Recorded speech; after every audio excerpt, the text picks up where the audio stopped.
श्री शिवाय नमस्तुभ्यम हर हर महादेव। आप सभी का मेरे चैनल पर बहुत बहुत स्वागत है।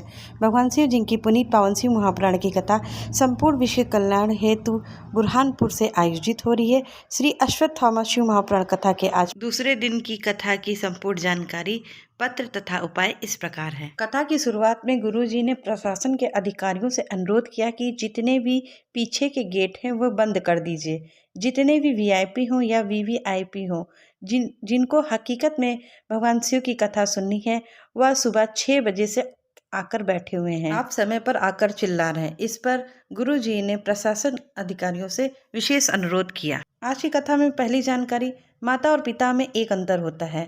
माँ अपने बच्चों को अपने गोदी पर लेती है और पिता अपने बच्चे को कंधे पर लेता है। माँ बेटे को गोदी में इसलिए लेती है कि जितना मैं देख रही हूँ वो उतना मेरा बेटा भी देखे, और पिता अपने बच्चे को कंधे पर इसलिए लेता है कि जितना मैं देख रहा हूँ उससे भी ज़्यादा मेरा बेटा देखे। कथा की दूसरी जानकारी, आज गुरुजी से कई लोगों ने पूछा कि यदि घर के पास मंदिर की छांव पड़ना सही है या गलत। इस पर गुरुजी ने कहा, शास्त्रों में वर्णित है, यदि हमारे घर के पास कोई मंदिर है, कोई बावड़ी, कोई जलाशय, कोई कुआं, तालाब या पानी का कुंड है, या फिर बेल, पीपल, समीर, पत्र और आंवले का वृक्ष है, तो इनमें से कुछ भी विराजमान है, तो इनकी छांव आपके घर पर पड़ रही है, तो वह कभी आपके घर का अमंगल नहीं कर सकती है। उस घर में किसी प्रकार का दोष नहीं लगता है, बल्कि मंदिर की छांव से उस घर का कल्याण ही होता है। आज की कथा की अगली गुरुजी ने बताया, ब्रह्म कुमारी आश्रम में आज भी एक बिंदु का दर्शन कराया जाता है। वह बिंदु कोई नहीं, स्वयं मेरा देवादिदेव महादेव है। कथा की अगली जानकारी में गुरुजी ने बताया, शिवरात्रि के दिन ब्रह्मा और विष्णु ने जो भगवान शंकर के शिवलिंग को प्रकट किया था, उनके प्राकट्य उत्सव का दिन है। शिवरात्रि का दिन भगवान शंकर के प्राकट्य का दिन है। हाँ, तो दुनिया के लोगों ने कहा, तो शिव जी और पार्वती जी की शादी का क्रम क्यों मनाया जाता है? शिव जी और पार्वती जी की शादी तो बैसाख महीने की शुक्ल पक्ष की पंचमी तिथि को हुई थी, पर यही माता पार्वती का एक अवतार उमा का अवतार हुआ था, जिनका विवाह भगवान महेश के साथ हुआ था। उन महेश के वंशज में आज भी बहुत सारे महेश्वरी मंदिरों का आप दर्शन करते होंगे। महेश्वरी समाज की उत्पत्ति उमा महेश से हुई थी।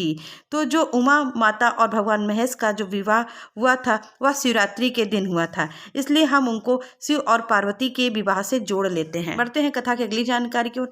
जब भगवान शिव बिंदु रूप में प्रकट हुए और इस बिंदु के ओर छोर का पता लगाने के लिए एक दिशा में ब्रह्मा जी को भेज दिया और दूसरी दिशा में भगवान विष्णु को भेज दिया। ब्रह्मा जी ने तो झूठ बोल दिया, लेकिन विष्णु जी ने सत्य बोला। इस छोर का अंत कहीं नहीं दिखा। इस पर भोलेनाथ प्रकट होकर बोले, आज से तुम्हारा नाम सत्यनारायण होगा। तुमने सत्य बोला है। संसार का जो मनुष्य एक कलश पर श्रीफल केले के खंभ लगाकर तुम्हारी आराधना करेगा, उसकी मनोवांछित फल को मैं स्वयं शंकर पूर्ण करूंगा। तब से सत्यनारायण कथा का वृत्तांत आया। सत्यनारायण भगवान की कथा स्कंद पुराण से निकली है। आज की कथा में गुरुजी ने कर्जा मुक्ति का एक विशेष उपाय बताया है। यदि आपके ऊपर कर्जा बढ़ गया है और उस कर्जे से आप पूरी तरह परेशान हो चुके हैं, तो बट पेड़ के नीचे कोई शिवलिंग हो या ना हो, तो आप उस पेड़ की नीचे की मिट्टी के से पार्थिव शिवलिंग बनाकर उसका पूजन करें। बटकेश्वर महादेव के नाम से धीरे धीरे कर्जा चूकने लगे। आज कथा में पहला पत्र पुष्पा जी बुरहानपुर से लेके आई थी, जिसमें उन्होंने लिखा था, गुरुदेव, मेरी सबसे छोटी बहन सरस्वती, जिनको विवाह को 12 वर्ष हो चुके थे, लेकिन कोई संतान नहीं था। 12 वर्ष तक हमने डॉक्टरों को दिखाया, इलाज करवाया, खर्चा भी किया, पर संतान सुख नहीं मिला। मेरी बहन से मैंने सफ़ेद आकड़ी की जड़ का प्रयोग करवाया, शिव जी पर 1 लोटा जल बेलपत्र चढ़ावाना, यही क्रम प्रारंभ करवाया, और 12 वर्ष के बाद मेरी बहन को 2 संतान की प्राप्ति हुई। हम बाबा को प्रणाम करने कथा पंडाल में आए हैं। कथा में दूसरा पत्र दिव्यानी राजेश भारती बुरहानपुर से लेके आई थी, जिसमें उन्होंने लिखा था, गुरुदेव, हम कोरोना काल से आपकी कथा सुन रहे हैं। मेरे भाई का बहुत ही बुरी तरीके से एक्सीडेंट हो गया था, जो कि कोमा में चला गया था और वेंटिलेटर पर डाल दिया गया था। डॉक्टरों ने भी कह दिया था कि बचने की कोई उम्मीद नहीं है।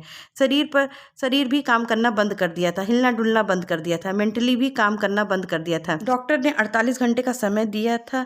48 घंटे के बाद भी मेरे भाई ठीक ना हुआ। फिर हमने सीहोर के कंकर शंकर का पानी घुलवाकर भाई के पूरे शरीर में लगाना प्रारंभ किया और एक बेलपत्र उसके बेड के तकिए के नीचे रख दिया। गुरुदेव, मात्र कुछ देर ही निकले थे कि खबर आई कि भैया को होश आ गया। हम बाबा को प्रणाम करने कथा पंडाल में आए हैं। कथा में तीसरा पत्र पंडित देवेंद्र काले महाजन बुरहानपुर से था, जिसमें उन्होंने लिखा था, गुरुदेव 2 वर्ष पहले मैं भोपाल में नीलकंठ जी के यहाँ गया था। गर्मी के कारण मेरे शरीर में बड़े बड़े फफोले हो जाते थे, लाल चकत्ते हो जाते थे। तब जिनके यहाँ मैं गया था उन्होंने कहा, आस्था चैनल पर शिव महापुराण की कथा आती है, हम भी सुनते हैं, आप भी थोड़ी देर सुन लें। और बैठकर कथा का रसपान किया।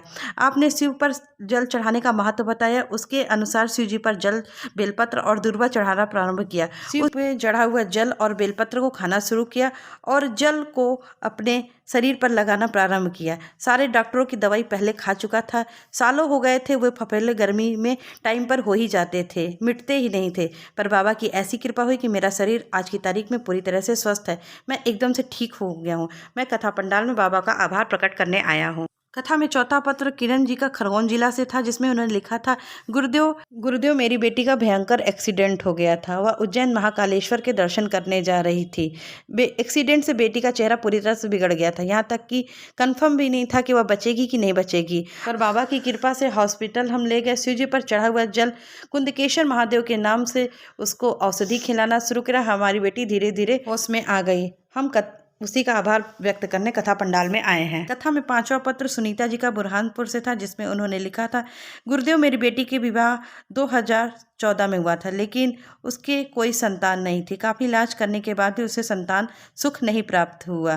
फिर हमने टीवी पर आपकी कथा सुनी और आपके कहे अनुसार बेटी को तुमरका जी का नाम लेते हुए शिव जी की आराधना करने को बोला। बेटी ने ऐसा ही किया। 1.5 महीना हुआ, उसका गर्भ ठहर गया है। हम बाबा को आभार प्रकट करने कथा पंडाल में आए हैं। कथा में आखिरी पत्र अनिल कुमार जायसवाल जी का था, जिसमें उन्होंने लिखा था, गुरुदेव सबसे ज़्यादा प्रसन्नता हमें सरकारी कर्मचारियों को इस बात से है कि आपने इस व्यासपीठ से एक एक बच्चे को शिव मंदिर जाना सिखा दिया। इस दूसरी बात यह है कि गुरुजी, हम शिव जी को जल चढ़ाने जाते हैं, पर महिलाएं शंकर जी को 1 मिनट नहीं छोड़ती। अच्छा, उनको ये भी नहीं लगता कि हम खड़े हैं।